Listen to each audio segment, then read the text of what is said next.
Welcome back performance mechanic YouTube channel. അപ്പോൾ ഇന്ന് ഞാൻ പറയാൻ പോകുന്ന വീഡിയോ ഒരു ഇലക്ട്രിക് സ്കൂട്ടറിനെ കുറിച്ചുള്ളൊരു ചെറിയ വീഡിയോ കേട്ടോ. ഇലക്ട്രിക് സ്കൂട്ടറിൻ്റെ ഒരു ടെക്നിക്കലായിട്ടുള്ള വീഡിയോ ചെയ്യാൻ പോകുന്നത്. അപ്പോൾ ഞാൻ മനസ്സിലാക്കിയിട്ടുള്ള കുറച്ച് കാര്യങ്ങൾ അവിടെ പറയാൻ പോകുന്നത്. അപ്പോൾ ഈ ഒരു സ്കൂട്ടറിൻ്റെ പേര് കമ്പനി വരുന്നത് ന്യൂട്രോൺ എന്നാണ്. അത് കേരള ബേസ്ഡ് എറണാകുളത്ത് നിർമ്മിക്കുന്ന ഒരു സ്കൂട്ടറാണ്. അപ്പോൾ ആ ഒരു സ്കൂട്ടറിൻ്റെ ഒരു ഡീലർഷിപ്പ് എൻ്റെ വീടിൻ്റെ അടുത്തായിട്ട് ഓപ്പൺ ആക്കിയിട്ടുണ്ട്. കുറച്ച് കാലമായി ഓപ്പൺ ആക്കിയിട്ട് 4-5 വർഷമായി. അപ്പോൾ അവിടെ ഞാൻ ചെന്നിട്ട് അതിൻ്റെ ചെറിയ സംഭവങ്ങളൊക്കെ നോക്കി മനസ്സിലാക്കി. അപ്പോൾ അതിൻ്റെ ഒരു ചെറിയ ടെക്നിക്കൽ വീഡിയോ ചെയ്യാൻ വിചാരിച്ചു. അങ്ങനെ ഇലക്ട്രിക് സ്കൂട്ടറിനെ കുറിച്ചിട്ട് റിവ്യൂ ചെയ്യാൻ ഞാൻ ആരാന്ന് ചോദിച്ചു കഴിഞ്ഞിട്ടുണ്ടെങ്കിൽ ഞാനൊരു ഹൈ വോൾട്ടേജ് ട്രെയിനിങ് കഴിഞ്ഞിട്ടുള്ള ടെക്നീഷ്യനാണ്. കാറിൻ്റെ സെഗ്മെൻറ്റിൽ ഹൈ വോൾട്ടേജ് ട്രെയിനിങ് കഴിഞ്ഞിട്ടുണ്ട്. അപ്പോൾ എൻ്റെ ഒരു എക്സ്പീരിയൻസ് വെച്ചിട്ട് ഞാൻ നോക്കി മനസ്സിലാക്കിയിട്ടുള്ള കുറച്ച് കാര്യങ്ങൾ അവിടെ പറയാൻ പോകുന്നത്. അപ്പോൾ ഈ ഒരു സ്കൂട്ടറിനെ കുറിച്ച് പറയുകയാണെങ്കിൽ വളരെ സിമ്പിളായിട്ടുള്ളൊരു സ്കൂട്ടറാണ്. അതേപോലെ മെയ്ഡ് ഇൻ കേരളയാണ്. അതുകൊണ്ട് തന്നെ നമുക്ക് വിശ്വസിച്ചിട്ട് വാങ്ങിക്കാൻ സാധിക്കും. കാരണം ചൈനൻ്റെ സാധനമൊന്നുമല്ല, അത് നമ്മളെ കേരളത്തിൽ അവർ അസംബ്ലി ചെയ്യുന്നതാണ്. ഇനി പാർട്സ് ചൈനയിൽ നിന്ന് വരുന്നതാണോ കൊറിയയിൽ നിന്ന് വരുന്നതാണോ എനിക്കറിയില്ല. മെയ്ഡ് ഇൻ കേരള എന്നാണ് അവർ പറയുന്നത്. സ്കൂട്ടറിൻ്റെ മാക്സിമം സ്പീഡ് വരുന്നത് 25 കിലോമീറ്ററാണ്. 25 km/h എന്നാണ് അതിൽ പറയുന്നത്. കാരണം ഈ ഒരു സ്കൂട്ടറിന് ലൈസൻസിൻ്റെ ആവശ്യമില്ല, അതേപോലെ രജിസ്ട്രേഷനൊന്നും ആവശ്യമൊന്നുമില്ല, നമ്പർ പ്ലേറ്റ് ഒന്നുമില്ല. ഈ ഒരു സ്കൂട്ടറിന് നമുക്ക് സിമ്പിളായിട്ട് ഓടിച്ചുകൊണ്ട് പോവാം. കാരണം ഈ ഒരു സ്കൂട്ടറിൻ്റെ പവർ വളരെ കുറവാണ്. അതുകൊണ്ടാണ് ഈ ഒരു സ്കൂട്ടറിന് ഈ നമ്പർ പ്ലേറ്റിൻ്റെയും അതേപോലെ ലൈസൻസിൻ്റെയും ഒന്നും ആവശ്യമില്ല എന്ന് പറയുന്നത്.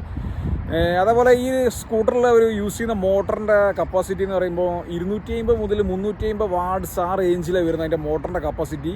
അപ്പോൾ ഈ ഒരു 250 വാട്ട്സ് നമ്മൾ BHP കൺവേർട്ട് ചെയ്യുന്ന സമയത്ത് 1/2 BHP കുറവായിരിക്കും വരിക. അതുകൊണ്ടാണ് ഈ ഒരു സ്കൂട്ടർ 25 ആ ഒരു കിലോമീറ്റർ മാക്സിമം സ്പീഡ് നമുക്ക് ലഭിക്കുള്ളൂ. കാരണം അതിൻ്റെ മോട്ടറിൻ്റെ കപ്പാസിറ്റി ലേശം കുറവാണ്.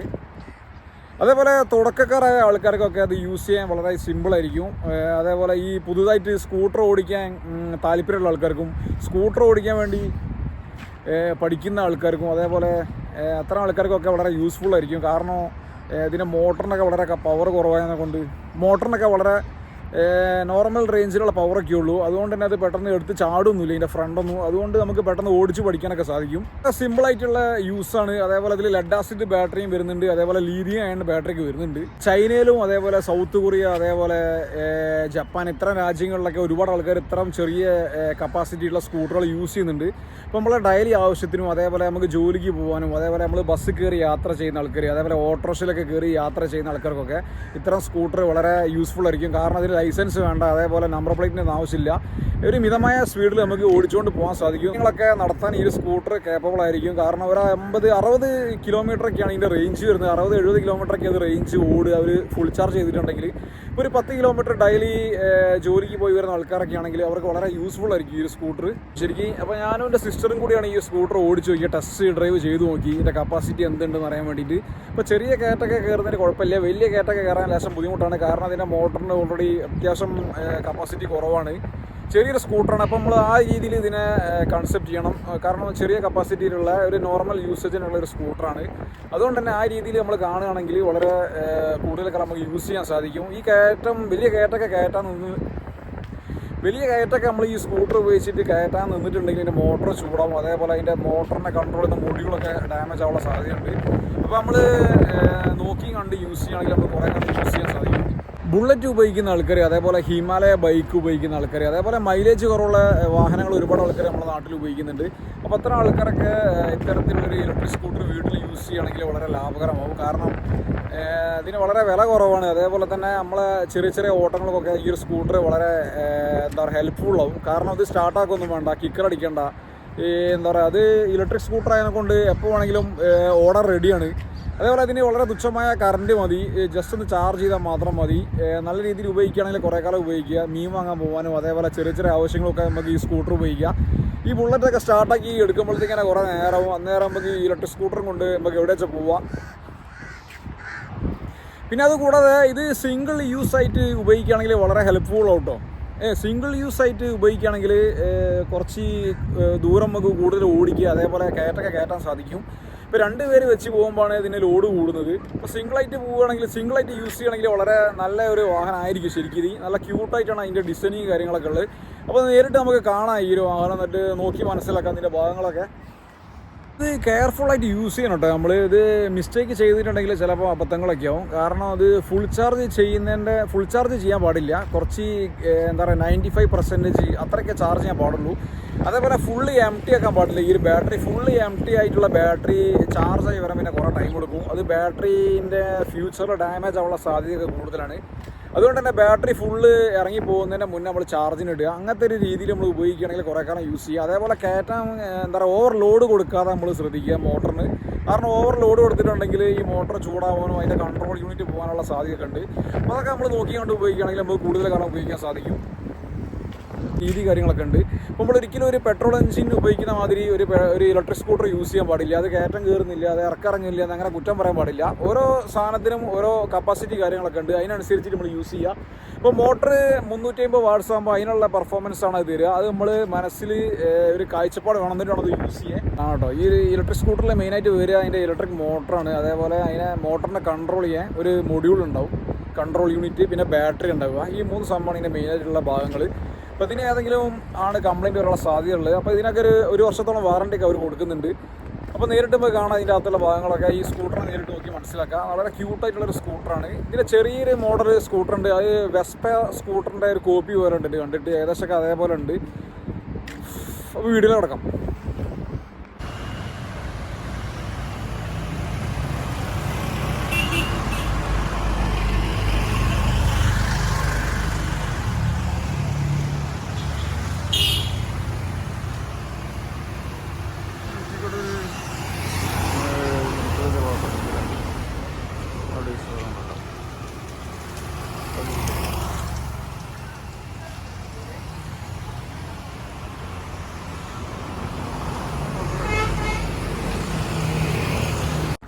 ഇത് കോഴിക്കോട് മെഡിക്കൽ കോളേജിന് അടുത്താട്ടോ ഈ ഒരു ഷോറൂമുള്ളത്. മെഡിക്കൽ കോളേജിൽ നിന്ന് മാവൂരിലേക്ക് പോകുന്ന റോട്ടിലുള്ളത്. ഓട്ടോബി എന്നാണ് ഈ ഒരു ഡീലറിൻ്റെ പേര്. അപ്പോൾ ഇവിടെ സെയിൽ ചെയ്യുന്ന ഒരു സ്കൂട്ടറിൻ്റെ കമ്പനീൻ്റെ പേര് ന്യൂട്രോൺ എന്നാണ്. അപ്പോൾ ഇവിടെയാണ് ഈ ഡീലറുള്ളത്. ഇവിടെ കുറേ സ്കൂട്ടറുകൾ അവർ ഡിസ്പ്ലേക്ക് വെച്ചിട്ടുണ്ട്. ഈ കാണുന്ന അവരെ ലോ ബഡ്ജറ്റിലുള്ള സ്കൂട്ടറുകളാണ്. ആ ഭാഗത്തുള്ള സ്കൂട്ടറാണ് വെസ്പൻ്റെ ആ ഒരു മോഡലായിട്ട് സാമ്യമുള്ള സ്കൂട്ടറുകളാണ് ഈ കാണുന്നതൊക്കെ. അപ്പോൾ അത്തരത്തിലുള്ള സ്കൂട്ടറുകൾ കുറേ റോഡിൽ ഓടുന്നുണ്ട്. അങ്ങനെയാണ് ഞാൻ ഈ ഒരു ഷോറൂമിൽ എത്തിയത്. ഈ ഒരു സ്കൂട്ടറിൻ്റെ ഡിസൈനിങ് വളരെ അടിപൊളി കേട്ടോ. കറക്റ്റ് നല്ലൊരു ഡിസൈനിങ്ങിലാണ് ഈ ഒരു സ്കൂട്ടർ വരുന്നത്. അതുകൊണ്ട് തന്നെ ആരും ഇഷ്ടപ്പെടും. അപ്പോൾ ഞാൻ റോട്ടിൽ 1-2 പ്രാവശ്യം കണ്ട്. ഞാൻ അറിയുന്ന ഒരു ഫ്രണ്ടിൻ്റെ അടുത്തൊക്കെ ഈ ഒരു സ്കൂട്ടറുണ്ട്. ഈ ഒരു സ്കൂട്ടറിൽ ലിഥിയം അയൺ ബാറ്ററിയും അതേപോലെ ലെഡ് ആസിഡ് ബാറ്ററിയും വരുന്നുണ്ട്. ലെഡ് ആസിഡ് ബാറ്ററി വരുന്ന സ്കൂട്ടറിൻ്റെ പ്രൈസ് ലേശം കുറവാണ്. അതേപോലെ അതിന് ചാർജിങ് ടൈം ലേശം കൂടുതലെടുക്കും. കാരണം ലെഡ് ആസിഡ് ബാറ്ററി ആയതുകൊണ്ട്. ഇവിടെ കാണാം ഈ ഒരു സ്കൂട്ടർ, ഇതിൻ്റെ ഫ്രണ്ടിലെ ആ ഒരു പോർഷനും അതേപോലെ ഇതിൻ്റെ ഹെഡ്ലൈറ്റ്, ഇതിൻ്റെ ഇൻഡിക്കേറ്റർ ഒക്കെ നല്ല ഡിസൈനിങ് ആണ്. നല്ലൊരു ക്വാളിറ്റി ഉണ്ട് ഈ ഒരു സ്കൂട്ടർ കാണുന്ന സമയത്ത് കേട്ടോ. അതേപോലെ LED ഹെഡ്ലൈറ്റും കാര്യങ്ങളൊക്കെ ഇതിൽ വരുന്നുണ്ട്. നല്ല ഫ്രണ്ടിലെ മറുകാട്, അതേപോലെ ഫ്രണ്ടിലെ ഈ ഒരു ഹബ്ബും അതിൻ്റെ ബ്രേക്ക് ഡിസ്ക് ഒക്കെ കാണാൻ അടിപൊളിയാണ്. നല്ല രസമുണ്ട് കാണാൻ. അപ്പോൾ ഇതിൻ്റെ ഫ്രണ്ടിലെ ആ ഒരു ബ്രേക്കിൻ്റെ കാലിബറും അതേപോലെ ബ്രേക്കിൻ്റെ ഡിസ്ക് അതേപോലെ ആ ഒരു വീൽ റിമൊക്കെ കാണാൻ നല്ല രസമുണ്ട് കേട്ടോ. നല്ല ക്വാളിറ്റി ഉണ്ട് കാണുമ്പോൾ. ബ്രേക്ക് ഡിസ്ക് കണ്ടാൽ തന്നെ അറിയാം. അതേപോലെ അതിൻ്റെ കാലിബറിൻ്റെ ഡിസൈനിങ് ഒക്കെ നല്ല ഒരു വൃത്തിക്കുള്ള ഒരു വർക്കാണ്. അതാണ് ഞാൻ ഇതിൻ്റെ ഒരു വീഡിയോ ചെയ്യാനുള്ള കാരണം. അത് ഞാൻ വെളിയിൽ നിന്ന് കണ്ടപ്പോൾ, പുറത്തുനിന്നൊരു വാഹനം കണ്ടപ്പോൾ ഞാൻ ശരിക്കും നോക്കി മനസ്സിലാക്കി. അങ്ങനെയാണ് ഇതിൻ്റെ ഒരു വീഡിയോ ചെയ്യാൻ വിചാരിച്ച്. കാരണം ഈ ഒരു സ്കൂട്ടർ നല്ല ക്വാളിറ്റി ഉണ്ട്. ഇതിൻ്റെ ആ ഒരു ടയറും അതേപോലെ ഹബ്ബ്, ബ്രേക്ക് കാര്യങ്ങളൊക്കെ പക്കയാണ്. ഏത് മോഡൽ എടുത്ത് കഴിഞ്ഞിട്ടുണ്ടെങ്കിലും നല്ല ഒരു ക്വാളിറ്റി ഉണ്ട് കാണുമ്പോൾ. നല്ല ഒരു ഫിനിഷിംഗ് ഉണ്ട് ആ ഒരു സ്കൂട്ടർ. അതുകൊണ്ടാണ് ഈ ഒരു വീഡിയോ ചെയ്യാമെന്ന് വിചാരിച്ച്. ഈ ഒരു സ്കൂട്ടറിൻ്റെ കമ്പനി മെയ്ഡ് ഇൻ കേരള ആയതുകൊണ്ട് പേടിക്കാനൊന്നുമില്ല. അതിൻ്റെ പാർട്സ് കാര്യങ്ങളൊക്കെ അവൈലബിൾ ആയിരിക്കും. അതുകൊണ്ട് തന്നെ ടെൻഷൻ ഫ്രീ ആണ്. ഇതിൻ്റെ മീറ്റർ പാനൽ ഇവിടെ കാണുന്നുണ്ട്. ചെറിയൊരു LCD ഡിസ്പ്ലേ ഉണ്ട്. അതിൽ അതിൻ്റെ ആ ഒരു ബാറ്ററീൻ്റെ റീഡിങ്ങും അതേപോലെ സ്പീഡോമീറ്ററിൻ്റെ റീഡിങ്ങും കാര്യങ്ങളൊക്കെ കാണിക്കുന്നുണ്ട്. ഒക്കെ നല്ല ഫിനിഷിംഗ് ഉണ്ട്. നല്ല ക്വാളിറ്റിയിലാണ് ഇതിൻ്റെ വർക്ക് കാര്യങ്ങളൊക്കെ ഉള്ളത്. അതേപോലെ കുറേ സ്വിച്ചുകളൊക്കെ ഉണ്ട് ഇവിടെ. ഈ സ്കൂട്ടർ ഞാൻ ഓടിച്ചു നോക്കി. നല്ല ഒരു ബിൽഡ് ക്വാളിറ്റിയും അതേപോലെ നല്ല കംഫർട്ടൊക്കെ കിട്ടുന്നുണ്ട്. 25 km/h ഇതിൻ്റെ മാക്സിമം സ്പീഡ്. അത് പെട്ടെന്ന് അച്ചീവ് ചെയ്യുന്നുണ്ട് ഈ ഒരു സ്കൂട്ടർ. ഇതിൽ ലിഥിയം അയൺ ബാറ്ററിയും വരുന്നുണ്ട്. അതേപോലെ തന്നെ ലെഡ് ആസിഡ് ബാറ്ററി വരുന്നുണ്ട്. ഇവിടെ കാണുന്നത് ലിഥിയം അയൺ ബാറ്ററിയാണ്. അതേപോലെ ഇവിടെ ഒരു സേഫ്റ്റി സ്വിച്ചൊക്കെ ഉണ്ട്. അഥവാ എമർജൻസിയിൽ നമുക്ക് ഈ ബാറ്ററി ഡിസ്കണക്ട് ചെയ്യാനുള്ള ഓപ്ഷനൊക്കെ ഉണ്ട്. റിയറിൽ ടെയിൽ ലൈറ്റ് കാണാം. അതേപോലെ റിയറിൽ ആ ഒരു ബോഡി പാനലൊക്കെ നല്ല ഫിനിഷിംഗ് ഉണ്ട്. എല്ലാ സ്കൂട്ടറും കാണാൻ നല്ല രസമുണ്ട്. അതേപോലെ റിയറിൽ ഡ്രം ബ്രേക്ക് വരുന്നത്. ഇതിൻ്റെ മോട്ടർ ഹബ്ബ് മോട്ടർ എന്നാണ് സംഭവം വരുന്നത്. ആ ഒരു വീലിൻ്റെ അകത്താണ് ഇതിൻ്റെ മോട്ടർ കാര്യങ്ങളൊക്കെ ഉള്ളത്. അതേപോലെ ഏതൊരു വണ്ടിക്കൊക്കെ മോട്ടർ സെപ്പറേറ്റ് അവർ ബെൽറ്റ് ഡ്രൈവാണ്. ഇതിന് ഹബ്ബിൻ്റെ അകത്ത് തന്നെയാണ് മോട്ടർ ഉള്ളത്. അതേപോലെ അതിൻ്റെ റിയറിൽ ടെയിൽ ലൈറ്റ്, അതേപോലെ ആ ഒരു റിയറിലെ ഹാൻഡിൽ ബാർ, ഇൻഡിക്കേറ്റർ ഒക്കെ നല്ല ഒരു പക്ക ഫിനിഷിങ് കേട്ടോ. ഇതിനുള്ളിൽ നല്ല ക്വാളിറ്റി ഉണ്ട്, അത് കാണുമ്പോൾ തന്നെ മനസ്സിലാവും. അതേപോലെ നല്ല വലിയ സീറ്റും, അതേപോലെ നല്ല ഒരു ചേതക്ക് ആയിട്ട് ചെറിയ സാമ്യമുണ്ട്. അതേപോലെ വെസ്പി ആയിട്ടും ചെറിയ സാമ്യമുണ്ട് ഈ ഒരു സ്കൂട്ടർ കാണുന്ന സമയത്ത്. അതുകൊണ്ടാണ് ഈ ഒരു സ്കൂട്ടറിനെ വളരെ അട്രാക്റ്റ് ചെയ്തിട്ടുണ്ട്. അതേപോലെ ഇവിടെ കാണുന്ന ഇതുപോലെ ലോ ബഡ്ജറ്റുള്ളൊരു സ്കൂട്ടർ കേട്ടോ. അതിൽ നാച്ചുറലി പ്രൈസ് കുറവാണ് ഈ ഒരു സ്കൂട്ടറിന്. ഈ ഒരു സ്കൂട്ടർ നമ്മളെ TVSൻ്റെ എൻടോർക്കായിട്ട് ചെറിയ സാമ്യമുണ്ട്. ഇതിൻ്റെ ഒരു ബോഡീൻ്റെ പാനലും അതേപോലെ മൊത്തത്തിൽ കാണുന്ന സമയത്ത് ഇതും ആ റേഞ്ച് തന്നെയാണ്. ഇതിൻ്റെ സ്പീഡൊക്കെ വരുന്നത് 25 km/h വരുന്നത്. നമുക്ക് ചെറിയ ഓട്ടത്തിനൊക്കെ അടിപൊളിയായിരിക്കും. അതേപോലെ അതിന് നല്ല സ്പേസൊക്കെ വരുന്നുണ്ട്, ബൂട്ട് സ്പേസ് കാര്യങ്ങളൊക്കെ വരുന്നുണ്ട്. ഇതിനും റിയറിൽ ഹബ്ബ് മോട്ടർ സെയിം സിസ്റ്റം തന്നെയാണ് ഈ ഒരു സ്കൂട്ടറിനും വരുന്നത്. നോർമലി ഈ പെട്രോൾ സ്കൂട്ടർ യൂസ് ചെയ്യുന്ന ആൾക്കാർക്കൊക്കെ ഒരുപാട് പ്രോബ്ലംസ് ഫേസ് ചെയ്യേണ്ടി വരും. ഒരു 10 വർഷം കഴിഞ്ഞാൽ സ്കൂട്ടറിനൊക്കെ പ്രോബ്ലംസ് ചെയ്യും. പെട്രോൾ ലീക്കാവുക, അതേപോലെ മിസ് ഫയർ, അതേപോലെ സ്റ്റാർട്ടിങ് ട്രബിൾ, അതേപോലെ ബാറ്ററി ഡൗൺ ആയി പോവുക, അതേപോലെ മൈലേജ് ഷോട്ട്, ഇത്തരം പ്രോബ്ലംസ് നിരന്തരം വന്നുകൊണ്ടിരിക്കും സ്കൂട്ടറുകൾക്ക്. അപ്പോൾ ഇത്തരത്തിലുള്ള ഇലക്ട്രിക് സ്കൂട്ടർ വാങ്ങിക്കുകയാണെങ്കിൽ ഇലക്ട്രിക് സ്കൂട്ടറിൻ്റെ മൂവിങ് പാർട്സുകൾ വളരെ കുറവാണ് ഇതിൻ്റെ അകത്ത്. കാരണം ആ ഒരു ഇലക്ട്രിക് മോട്ടർ മാത്രമേ മൂവ് ചെയ്യുന്ന ഒരു ഭാഗമുള്ളൂ. അതുകൊണ്ട് തന്നെ മോട്ടറിനെ മാത്രമേ തേയ്മാനം സംഭവിക്കുള്ളൂ. ബാക്കിയൊക്കെ ഇലക്ട്രോണിക്സ് യൂണിറ്റാണ്.